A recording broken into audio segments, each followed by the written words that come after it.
മറ്റു പല സ്ത്രീകളും ജീൻസ് ടോപ്പും ഒക്കെ ഇട്ടിട്ട് നടക്കുമ്പം നിങ്ങൾക്ക് മക്കളെ ഈ വേഷമാണ് നല്ലത്. ഇത് ഞാൻ 10ാം ക്ലാസ്സിൽ ഒരിക്കൽ പഠിപ്പിച്ച ഒരു ചെറിയ കുട്ടി, 10ാം ക്ലാസ്സിൽ പഠിച്ചുകൊണ്ടിരിക്കുക അവള്. അപ്പൊ നല്ല രസം, ഓമനത്തുള്ള, അത് മുസ്ലിംസ് എല്ലാത്തിനും അങ്ങനെയാണല്ലോ, നല്ല ഓമനത്തുള്ള ഒരു മുഖം. അപ്പൊ ഇവിടെ ഇതേപോലെയുള്ള ഇങ്ങനെയുള്ള ഡ്രസ്സിട്ടാണ് വരുന്നത്. അപ്പൊ ഞാൻ ചോദിച്ചു, മോളെ ഇതിങ്ങനെ ഇടണം, സ്കൂളിൽ വരുമ്പോഴൊക്കെ ഇടണം നിർബന്ധമുണ്ടോ? ബാപ്പ പറഞ്ഞു അതുകൊണ്ടാണ് ഇടുന്നെന്ന് പറഞ്ഞു. കൊച്ചിന് അത്രേ അറിയത്തുള്ളൂ. അപ്പൊ ഞാൻ ബാപ്പായേക്ക് എന്നോട് ഭയങ്കര സ്നേഹമുള്ള, കുട്ടി നല്ലപോലെ പഠിക്കും, നല്ല കുട്ടിയാ, കുട്ടിയും ഞാനുമായിട്ട് നല്ല അടുപ്പായിട്ട് ഈ ബാപ്പായിക്ക് എന്നോട് വലിയ ഇഷ്ടമാണ്. അപ്പൊ ഞാൻ ബാപ്പയോട് ചോദിച്ചു, ഇങ്ങനെ നിങ്ങൾക്ക് നിയമം ഉണ്ടോ അറിയാൻ വേണ്ടി ചോദിച്ചത്, അത് ഊരിക്കളയാൻ പറയാനല്ല.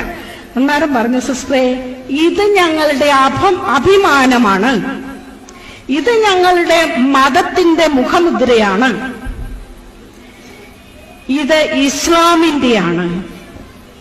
അതെങ്ങനെ ഊരിക്കളയാൻ പറയാൻ പറ്റുമോ? അല്ലേ? അത് നമുക്ക് തമ്പുരാൻ കർത്താവ് എന്ന് പറഞ്ഞാൽ യഹോവ അല്ലെങ്കിൽ അള്ളാഹു നമുക്ക് വേണ്ടി തന്നിരിക്കുന്ന കാര്യങ്ങളാണ്.